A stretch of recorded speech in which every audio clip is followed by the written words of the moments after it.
In Houston today, the cleanup from Harvey continued. A number of large employers and universities began reopening, but many residents are just beginning to deal with damaged homes, the debris from flooding, and they are applying for assistance. Special correspondent Marcia Biggs caught up with the city's mayor, Sylvester Turner, as he was touring one of those neighborhoods earlier today. Mr. Mayor, thank you so much for joining us. Certainly. My first question is, we're 11 days out now. We drive down these streets and it's lawn after lawn after lawn of debris. What's the scope of Harvey's damage today? Almost every home in every community was impacted. And literally, this wasn't just a small rainfall. This was a historic, unprecedented rainfall where homes didn't just get 1 or 2 inches. They got feet of water in their home. So literally, people are emptying out their home, okay? For every big truck that we're sending out, we can only probably get debris from one particular house. One truck, one house. Probably in terms of units that were impacted, could have been well over 100,000 units. In some cases, we're going to be dealing with homes that simply cannot be rehabbed, so to speak. They may have to be rebuilt. And what about the longer road to recovery? We still see areas that are completely underwater. Are we talking months? Are we talking years? Well, in the city of Houston, there are 2 areas that are still dealing with flooding waters. One is northeast Houston, the Kingwood area, and the waters there are receding. The other area is in West Houston, and that's because of the release of water from the reservoir by the Corps of Engineers. And they're starting to lower those releases, the level of releases there. But those are the 2 areas. With respect to the other parts of the city of Houston, about 95% of the city of Houston is dry.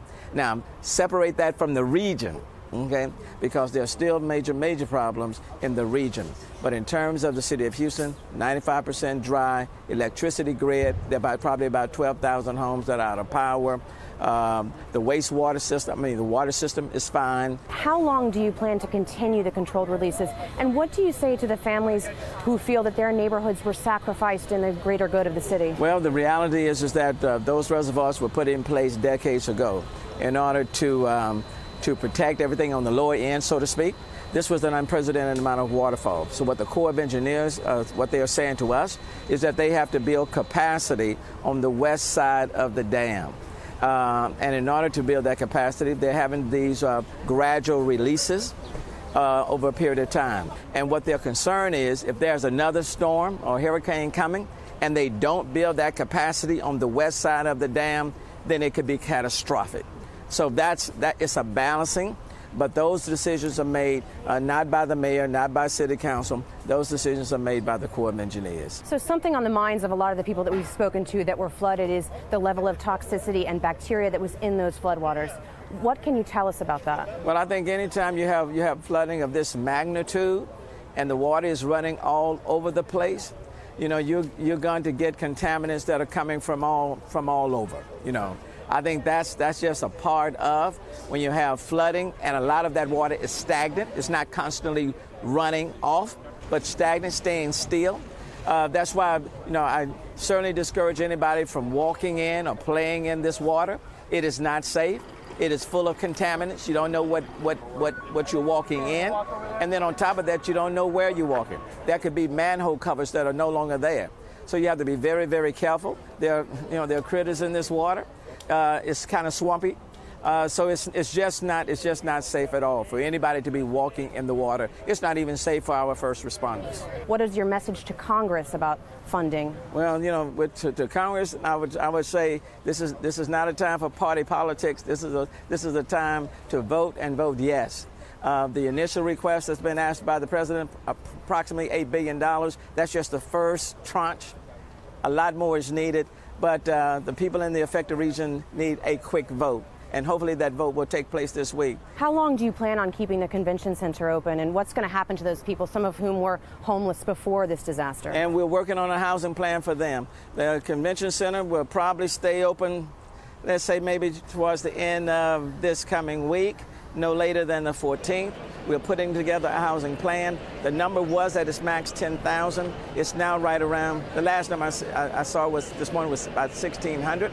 It is the hardest population to place. But we're working on a housing plan for them. For those who were homeless prior, We'll look for shelters in other areas. But the goal is not to increase the population of people who are homeless on our street than existed prior to the storm. So we're not going to be pushing people out of the convention center and putting them back on the streets. Our goal is to place people in housing with a roof over their head instead of being on the street lying in the dirt. We don't want that, and so we're putting together a plan. I simply hope that everybody will work with us so that we can transition them to a better place, and in many cases a better place than what they had prior to the storm. There's been a lot of discussion of development occurring without any nod to flood concerns. What is your feeling going forward? Are you going to try and tear down some of those neighborhoods? And how are Houstonians holding up? Well, number one, let me answer that. Houstonians have a strong spirit. This is a can-do city. This is a growing city. It's very dynamic. But at the same time, let's take advantage of technology, innovations, be very creative, minimize flooding. We can't stop Mother Nature, but we certainly can take definitive steps to mitigate against the risk of flooding. And we're going to be cognizant of what has happened from this storm and previous storms to try to mitigate future costs down the road. Mr. Mayor, thank you so much for joining us. No, thank you for having me. Appreciate it. And thank you, Marcia Biggs. So